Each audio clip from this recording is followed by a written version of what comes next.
2, everybody. Before let you get started on your island weekend, we have our friends from the Guam Fire Department and the Department of Agriculture here, Lieutenant Tadella and Christine Farron, respectively, and we are talking about fire alarms. And I hear it just went off right now. It just chirped at us. I guess LT, that means it's working, no?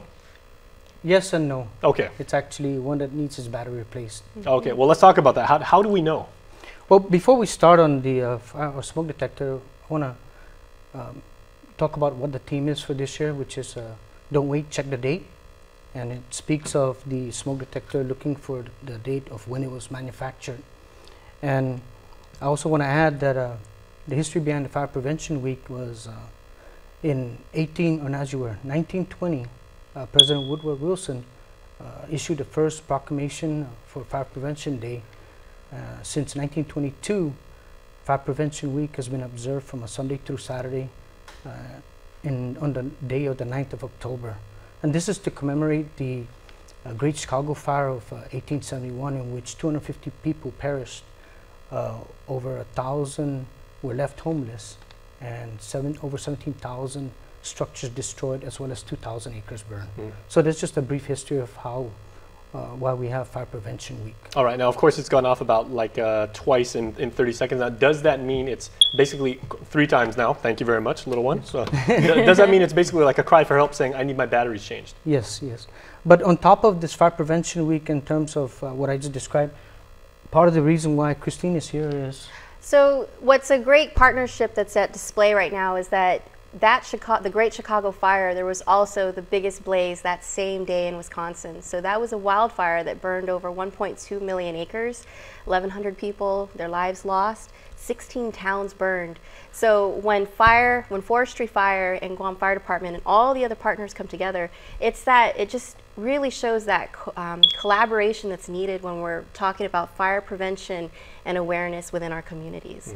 So we have a list of activities and events that we were going to talk about, and hope people can come out and join us. So October 9th, that's this Sunday, from 10 to 2, we have an outreach event at the Micronesia Mall.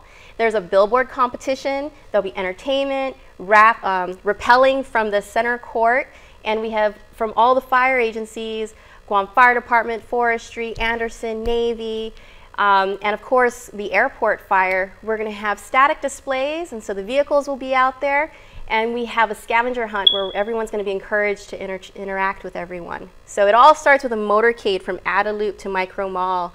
9 a.m.'s the motorcade, and then the whole event at the mall starts at 10. Fantastic. And then we wrap up with an event, a follow-up event at Chamorro Village from 6 to 9 p.m. It's Wednesday, the October 12th, so it's the night market.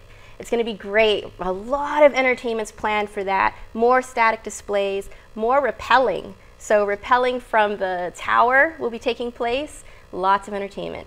And now, LT, does the Guam Fire Department, do you guys go rappelling, face to the sky, rear end to the ground, or do you guys, depending on the situation, do you guys do the Australian technique where it's, like facing down? Well, we don't really observe or do that because that's more for like the tactical piece. We're more into saving lives and rescuing people. So absolutely. We try to be as safe as we can. Okay. Yeah. Speaking of safety, yeah, do we say she or he? What's the gender of our little It's up to you. Okay. Well, let's say she. We'll treat it like a ship right now. Okay. So if she is chirping out like that and saying, I need my batteries changed, who in the family should be responsible for changing that? Should it be the oldest person, or can you give this to one of the kids and say that's your responsibility? Well, how easy is it to do? Well, you mentioned the word responsible, so anyone that's responsible, more likely it'll be the elder, the head of the household. Of course, if the head of household is an elderly one, then you're going to look for a younger man, gentleman, or woman, what have you. But someone that can understand the intricate details or workings of it. In this case, with this fire smoke detector, I should say, I intentionally brought one in that's chirping, and one in which the date has been smeared. So there's two purposes behind this. It's to let the public understand, because I've entered numerous establishments where I would hear this, but people go about their business like nothing's wrong. But yet, the smoke detector is telling you that the batteries need to be replaced. So this is a good indication, and thank you for giving us this opportunity to present it to the general public. Now, for this detector, since it's chirping, we need to replace the battery.